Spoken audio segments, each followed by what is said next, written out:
নমস্কার, কেমন আছেন সবাই? আশা করি সবাই ভালো আছেন, আমিও ভালো আছি। তবে যে অসহ্য গরম শুরু হয়েছে তাতে আর কয়দিন ভালো থাকতে পারবো আমার জানা নাই।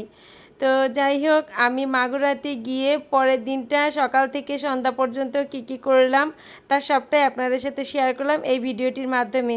তো পরের দিন সকালবেলা ঘুম থেকে উঠে এই যে বোনের সাথে একটু দুষ্টামি করলাম।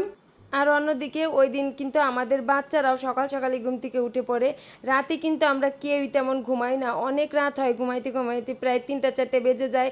আমরা বড়রাও 3টা 4টা পর্যন্ত জেগেছিলাম, বাচ্চারাও তাই, কারণ সবাই একসাথে কইলে যা হয় আর কি।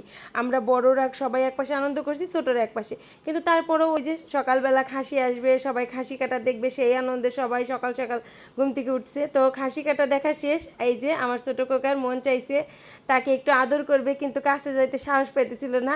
অবশেষে ভয় কাটায় তাকে একটু আদর করলো। এরপর সবাই মিলে সকালের জলখাবার খেতে বসলাম। আর আমি খেতে বসলে আমার বোনেরা সবাই আমাকে নিয়ে হাসাহাসি করে।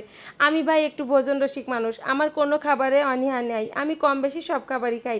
কিন্তু আমার বোনেদের সব খাবারই কম বেশি একটু অনীহা আছে, এই নিয়ে সবাই ওরা হাসাহাসি করে আমাকে নিয়ে। আর এরপর দুপুরবেলা প্রচণ্ড গরম ছিল, আমার ভাই কী করছে, একজনকে গাছ উঠাই দিছে গাছ থেকে ডাব পাড়ার জন্য। আর আসলেই ওই সময় ডাবের জলটা অনেক প্রয়োজন ছিল। আমি না ভাবছিলাম কি গ্রামে বোধহয় এত গরম, কারণ গ্রামের তো খোলামেলা পরিবেশ, এত গরম হবে নাকি, কিন্তু ওইখানে যাবার পরে বুঝলাম সে যে কি রোদের তাপ, মনে হয় যেন প্রাণটা যায় যায়। তো বাচ্চাদের সবারই ওই সময় ডাবের জলটা অনেক প্রয়োজন ছিল। আর ডাবের জলটাও না গরম ছিল, গাছ থেকে পাড়ার পরে ডাবের জলও গরম হয়ে গেছে।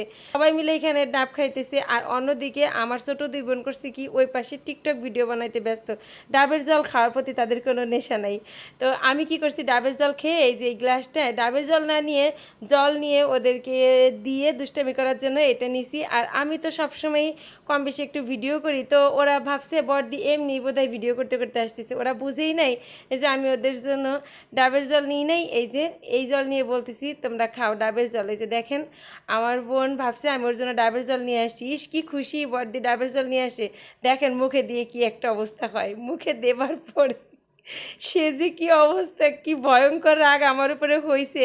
তো এরপরে আমরা কি করলাম, সব ভাই বোনেরা মিলে বাচ্চাদেরকে নিয়ে আমরা এই চকের মধ্যে চলে গেলাম এই স্যালো মেশিনে স্নান করতে। আমরা না হইলেও 20-21 জন সবাই মিলে একসাথে এই স্যালো মেশিনে অনেক সময় স্নান করছি। এত আনন্দ হয়েছে, আমাদের বাচ্চারা এত আনন্দ পাইছে।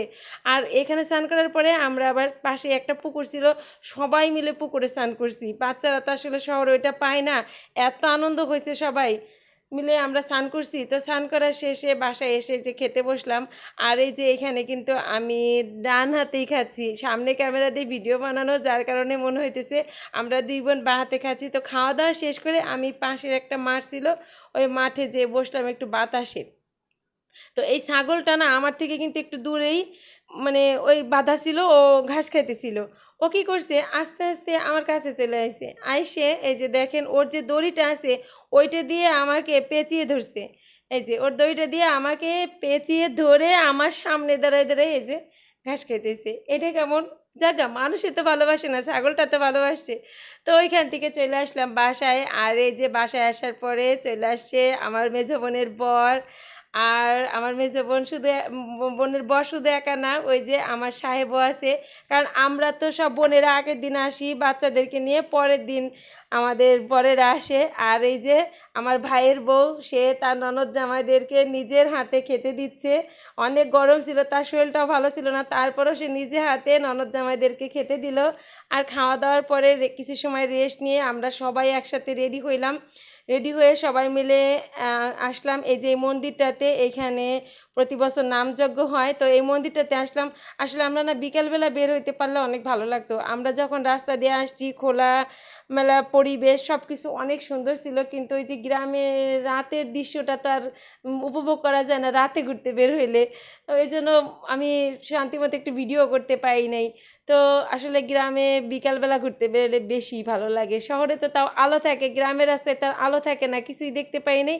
কিন্তু ভ্যান দিয়ে যখন আসতেছিলাম অনেক ভালো লাগতেছিল। তো এই যে গুরুদেব চলে আসলো, সবাই গুরুদেবকে প্রণাম করলাম। আর অন্যদিকে না ওই দিন আমাদের পাখির এত খারাপ লাগতেছিল। ওই কয়দিন কিন্তু আগের দিন যে পাখি আসছে ও একটুও কান্নাকাটি করে নাই, যে অচেনা একটা বাড়িতে আসছে সবার কোলে কোলে গেছে, একটুও কান্নাকাটি করে নাই। কিন্তু ওই দিন ওইখানে যাবার পর আমার পাখির এত বিরক্ত লাগতেছিল, জানি না কি জন্য, খুব কান্নাকাটি করতেছিল। তার ওইখানে ভালোই লাগতেছিল না, কোনো কিছুতেই তাকে সামলানো যাইতেছিল না।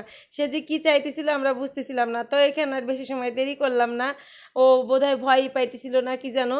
তারপর ওইখান থেকে সবাই সন্ধ্যা আরতি দেখে প্রসাদ নিয়ে এরপরে আমরা চলে গেলাম গুরুদেবের ঘরে, গুরুদেবের সাথে দেখা করার জন্য। এই যে দেখেন আমরা কতজন, আমার তো মনে হয় ওই দিন আমরা 20-30 জন ছিলাম, সবাই মিলে একসাথে এই যে গুরুদেবের ঘরে গেলাম। এক এক করে সবাই মিলে গুরুদেবকে প্রণাম করলাম। আর তারপর অনেক সময় বসে গুরুদেবের সাথে কথা বলে এখান থেকে বের হয়ে আমরা মাঝখানে একটা মামার বাসায় যাই। মামার বাসায় আমাদের জন্য খাওয়া দাওয়ার আয়োজন ছিল, তো রাতের বেলা অন্ধকার ছিল এই জন্য আমি আর ভিডিও নিই না। আর এই যে আমার মেজো বোনের জামাই ভ্যান চালাবে বলে ভ্যানে উঠে বসছে। তো এরপরে আমরা অনেক আনন্দ করছি, অনেক আনন্দ করে আমরা তারপরে বাসায় চলে আসছি। আর সেই সবটা আপনাদের সাথে শেয়ার করতে পারলাম না, রাতের বেলা ছিল বলে ভিডিওটা নিতে পারিনি। আর তারপরে বাসায় এসে এই যে সবাই মিলে আইসক্রিম খেতে বসলাম, তখন রাত 12টা বাজে, আমাদের আসতে আসতে অনেক রাত হয়েছে। তো সবাই মিলে অনেক আনন্দ করে আইসক্রিম খেয়ে গরমের হাত থেকে একটু রক্ষা পাইলাম। তো আজকের মতো ভিডিওটি এ পর্যন্তই। ভিডিওটি ভালো লাগলে অবশ্যই লাইক কমেন্ট শেয়ার করে পাশে থাকবেন। দেখা হবে পরবর্তী কোনো ভিডিওতে। সে পর্যন্ত সবাই ভালো থাকবেন, সুস্থ থাকবেন। সবার জন্য অনেক অনেক শুভকামনা রইল। ভালো থাকবেন সবাই।